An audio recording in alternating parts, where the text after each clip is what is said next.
Je m'appelle Caroline Marty, je suis présidente de l'association Transport et Environnement Genève et je suis là pour répondre à vos questions.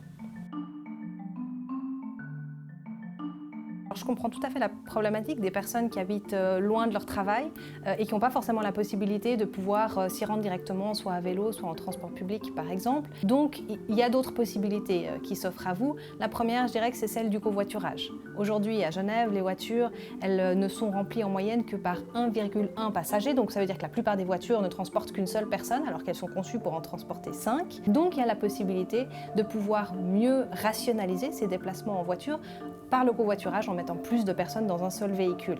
Ça permet de réduire évidemment les émissions de gaz à effet de serre, de réduire la pollution locale, mais également de réduire les bouchons. Deuxième solution, c'est l'intermodalité, d'utiliser plusieurs types de modes de transport. Ça peut être de partir de chez vous, soit en voiture, soit en vélo, pour rejoindre un pôle de transport public qui a une desserte qui soit suffisante, satisfaisante, mais ensuite de poursuivre le trajet avec les transports publics. Aujourd'hui, l'espace routier il est occupé principalement par les voitures. Et puis, s'il reste un peu de place, on met un petit aménagement cyclable, des fois qui se chevauche avec l'aménagement piéton. Et puis, c'est pas satisfaisant du tout, ni pour les uns, ni pour les autres. Dans l'attente de cette amélioration générale qu'on attend, existe une carte qui identifie les aménagements existants, ceux qu'on peut aujourd'hui utiliser en toute sécurité. C'est la carte vélo de la ville de Genève. Et ça permet d'identifier ce qui existe déjà et ce qui permet aux cyclistes de se déplacer de façon aisée et sécurisée.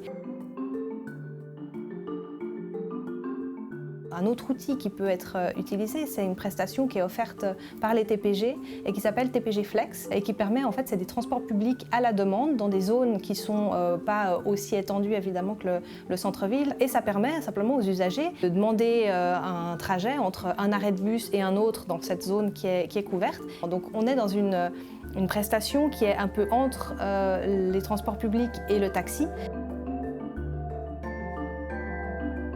En choisissant un mode de transport comme le vélo, comme la marche à pied, ça nous permet d'agir, d'être actifs, d'agir sur notre mobilité plutôt que de la subir. Ce choix des mobilités actives notamment, c'est aussi un choix qui non seulement produit des bénéfices pour soi-même, pour sa santé, mais aussi pour la collectivité publique. Ça permet de réduire son empreinte carbone, ça permet de faire quelque chose de favorable pour l'environnement et ça évidemment c'est aussi gratifiant pour la personne qui fait ce choix actif. Ça permet de faire un geste pour la planète et ça c'est aussi effectivement gratifiant pour la personne qui fait ce choix-là.